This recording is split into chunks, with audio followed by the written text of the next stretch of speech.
Hi there, thanks for joining me.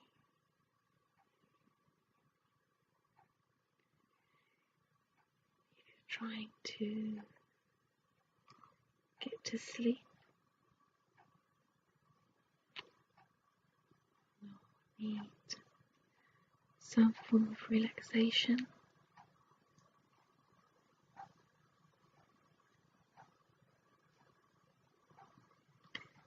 I have here again this lovely Christmas book with Santa's Christmas storybook, where on a previous Tingle Time I've already read one of the stories. I think it was called the Perfect Present.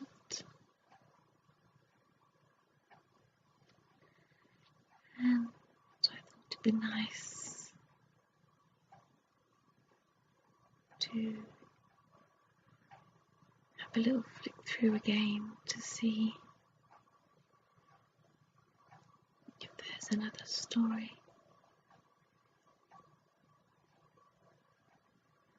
that I can read to you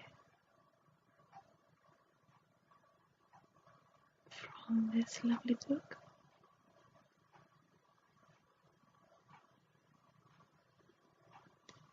And of course, in the meantime as well, and enjoy the tapping and paper sounds, the pages turning.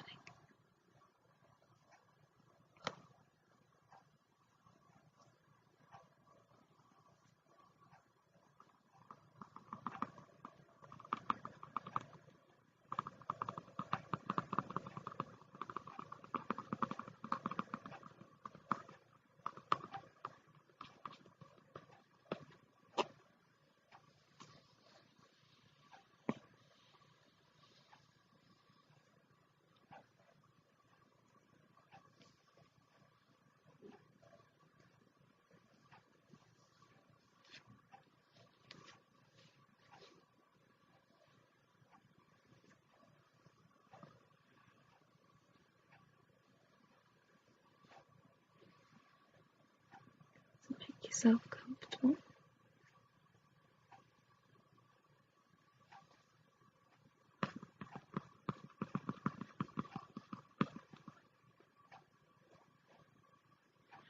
Let's see what story I can find.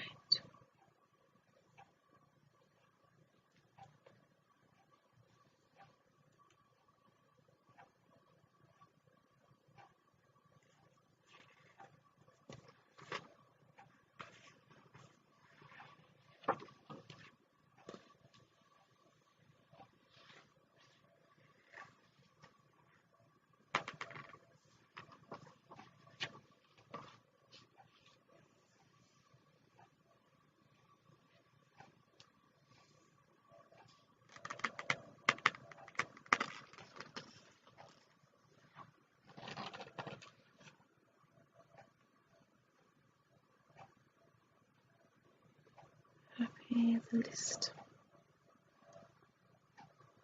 of contents.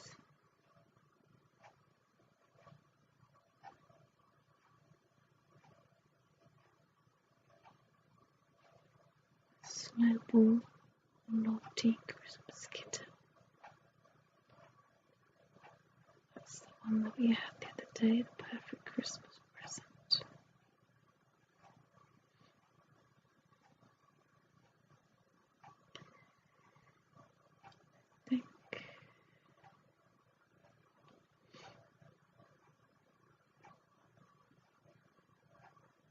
I think we'll have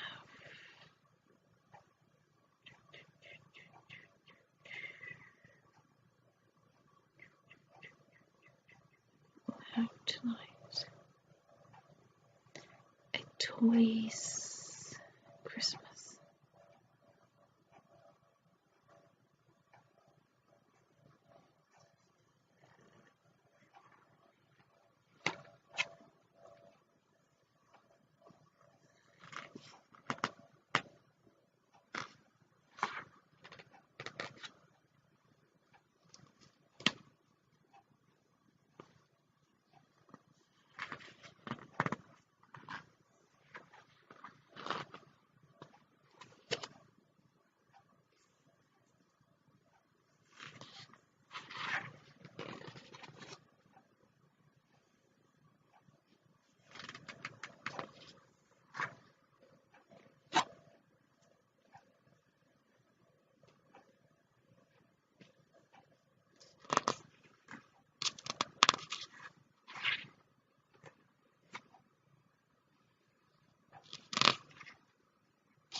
The naughty Christmas ticket was this kitten. Some point to read together.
Okay.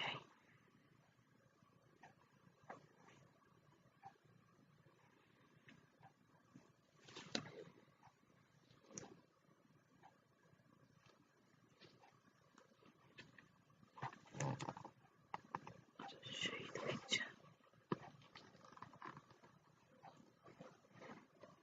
before we start.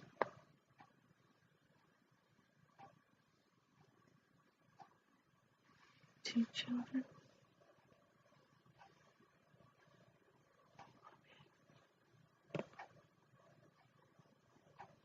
Two people looking over the window.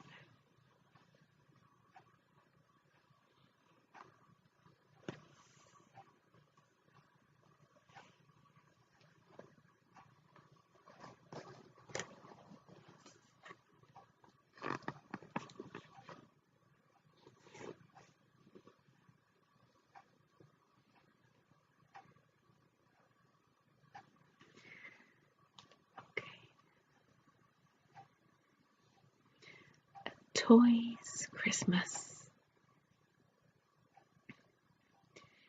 It was Christmas Eve at Barnstable's Toys.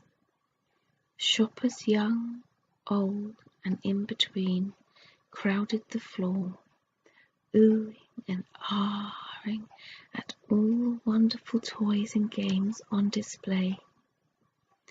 Now Barnstable's was not the only biggest store in the city. It was the best.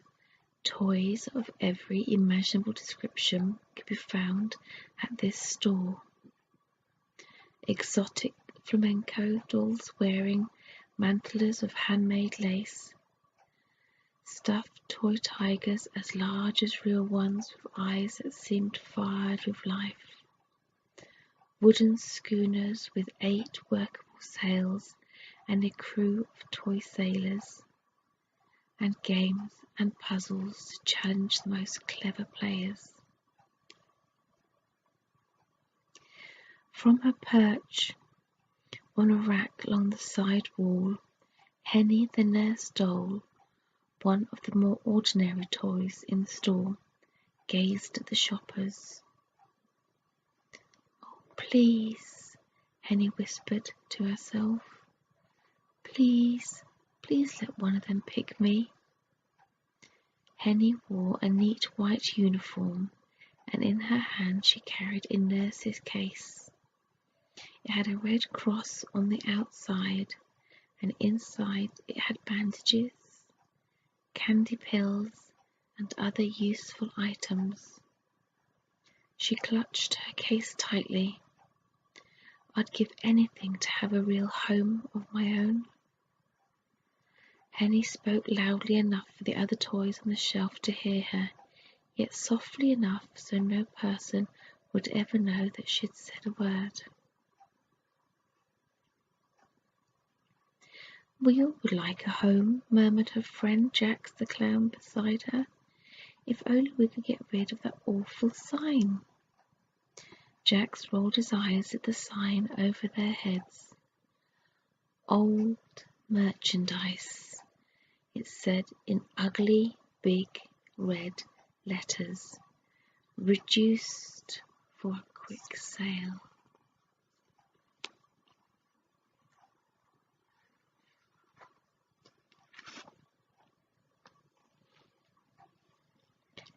Henny sighed. "I know," she said. "I wish Mrs. Dithers hadn't put that sign up today, of all days." Mrs. Dithers was the manager of Barnstable's, and none of the toys liked her much. "But I dare say she's only trying to help." "Help?" snorted Jax. "Mrs. Dithers doesn't care about us. She only wants to be rid of us. You heard what she called us. Old junk. If only I could get rid of this old junk," she said. Those were her exact words, "just because we're," and his voice shook a bit, "last year's toys." Henny didn't reply at once. Instead, she gazed longingly at the new dolls people were buying, the shiny fairy princesses and the marvellously dressed dolls from faraway lands. And she asked herself, as she had so often before, why did shoppers pick them and not her? Is it because they are beautiful and I am not? She wondered silently. And aloud she said, "Perhaps Mrs. Dithers is right. Perhaps we are old junk." "Nurse Henny, don't ever let me hear you talk that way," said a gruff voice. "You're certainly not old junk. Why, if I was a child, I'd much rather have a useful, interesting doll like you than one of those silly fairy princess creatures." "Oh, thanks, Solly," Henny said, smiling at the stuffed lion who sat by the other sides. Solly the lion had been longer than any of them, so long that his beautiful golden mane had turned grey with dust. Yet he never let himself get discouraged the way the other toys on the shelf did. "But Jax is right, you know. Mrs. Dithers' sign doesn't do much for our chances." "No," Solly admitted, drooping a bit. "Even Mrs. Dithers should know that no one wants to buy old merchandise for a new Christmas present." Then he brightened again. "But after Christmas, when no one has much money, someone is sure to snap us up. We'll all find good homes then. You'll see." Henny sighed again. "Yes, Solly, but—" She gazed up at the tinsel stars and snowflakes hanging from the ceiling. "But it isn't the same as being someone's very own present and finding a home on Christmas morning." For a moment Henny's eyes felt all swimmy with tears, and she had to blink 3 times before she could see properly again. The minutes ticked past on the big brass clock over Barnstable's front doors. Shoppers rushed to and fro, and their arms piled with parcels and packages. Several people looked at Solly admiringly and agreed he would make a fine present, if only he weren't so dusty. One boy took a liking to Jack's until his older brother said, "But he's old, wouldn't you rather a new clown that does tricks?" Soon the bell on the clock above the door began to ring. It was closing time. The shoppers vanished through the front doors and the lights were dimmed. "Another Christmas has come and gone," said the red-haired assistant wearily. Her name was Marianne, and she was a great favourite amongst the toys. "Yes," said Mrs. Dithers, "but there's no time for loitering. Hurry and straighten up the place. Remember, we open for business as usual on Monday morning." The shop assistants raced about with their feather dusters, straightening up the dolls and picking up teddy bears that had fallen over. Henny, Jax and Solly watched from the corner. "Another Christmas has come and gone," said Jax. "Yes," Henny swallowed, hardly able to believe that it could possibly be true. "Oh, do try to cheer up," whispered Marianne, bending over her. "I hate to see you toys looking so miserable. Someone will give you a home yet. You'll see." Henny gave Marianne a grateful look. She would have said thank you or smiled if she could, but of course dolls cannot talk or smile in the presence of people, at least not in the presence of grown-up people. Suddenly Mrs. Dithers' face appeared, peering over Marianne's shoulder.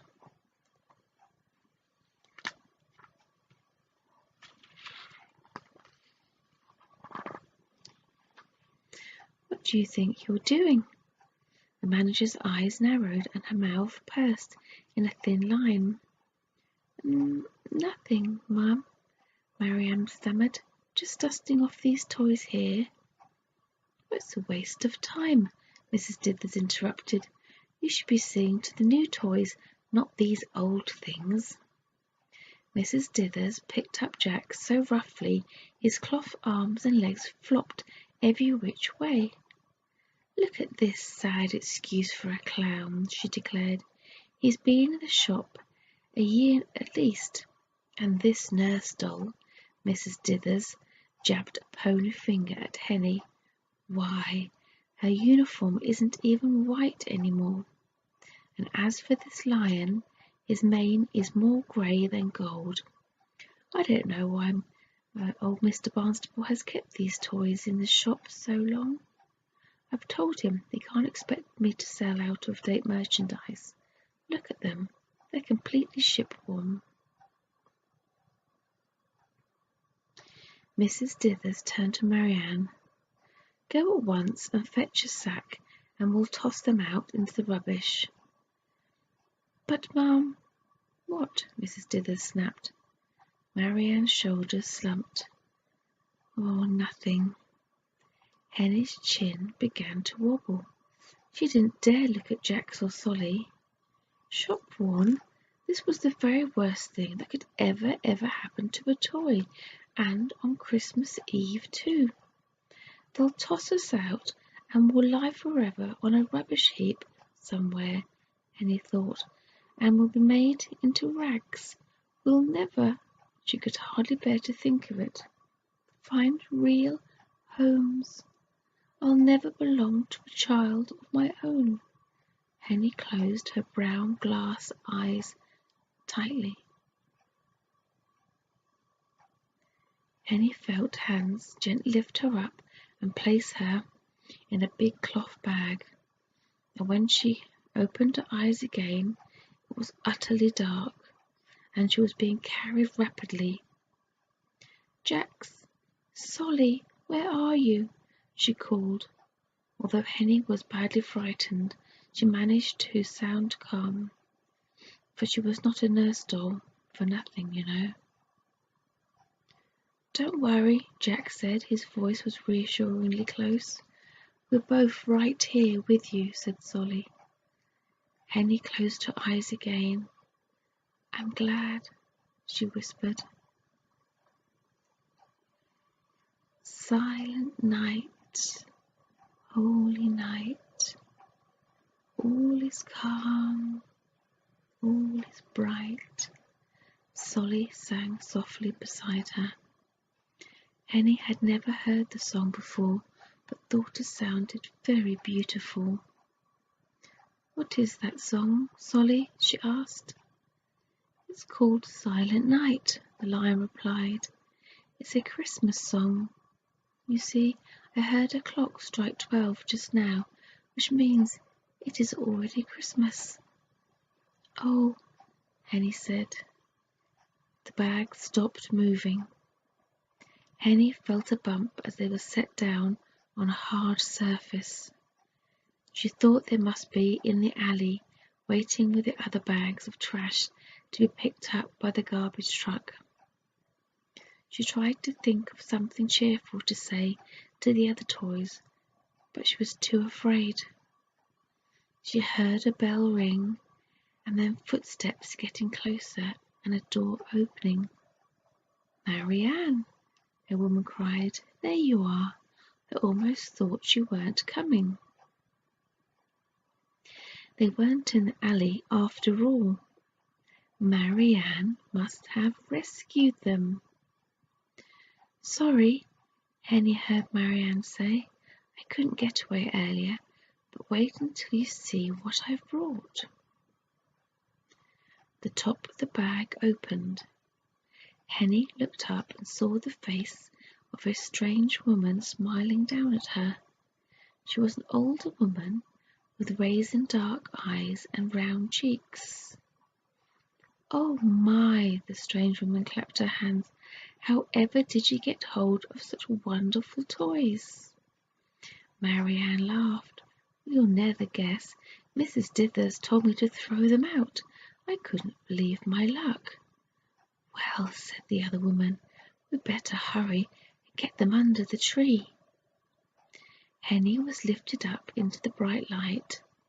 Next she was set into another box full of soft tissue paper. Before she could have a look around to find Solly and Jack's, though, a lid was put on the box and it all went dark again.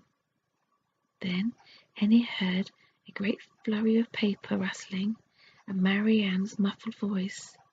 There now, isn't that a pretty package?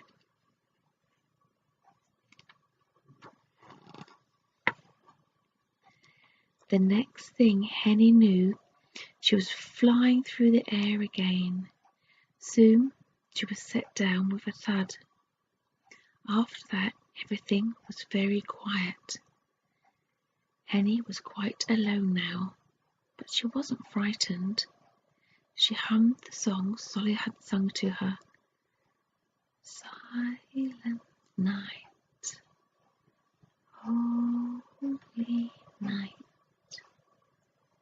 But before she could finish it, her eyes closed and she fell asleep.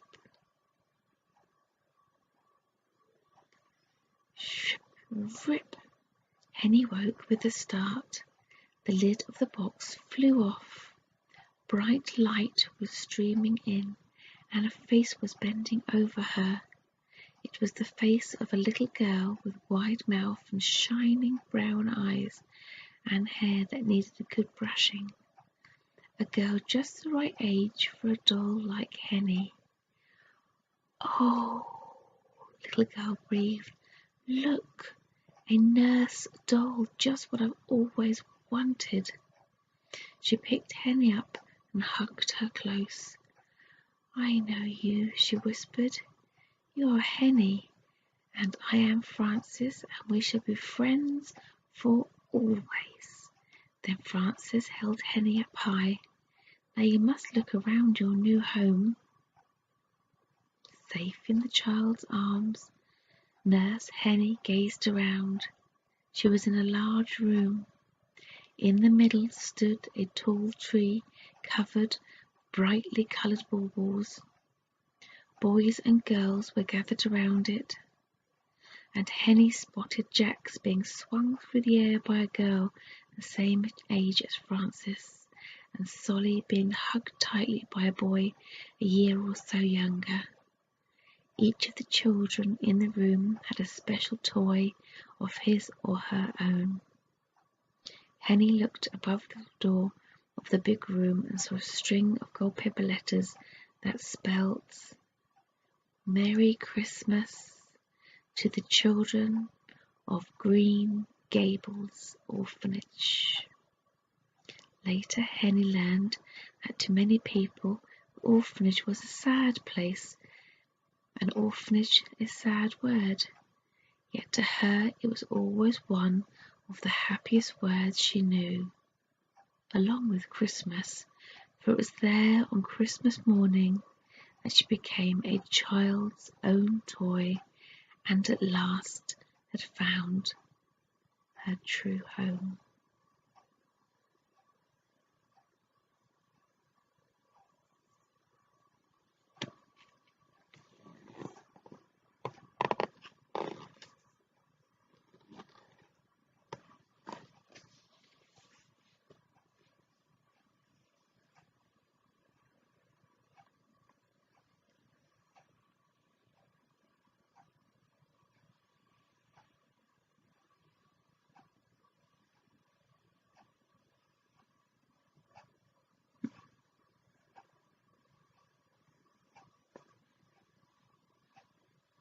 I hope you enjoyed that story, and if you've missed the other Christmas story, you'll find it on my channel,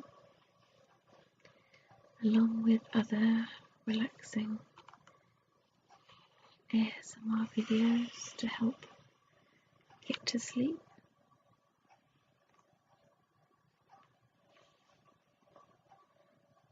And if you did enjoy it, please do like it just below underneath this video.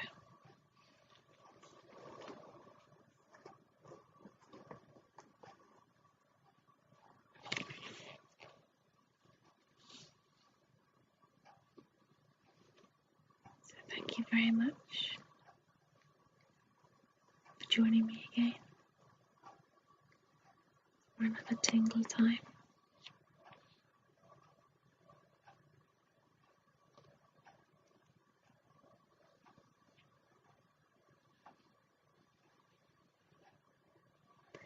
And I look forward to seeing you very soon.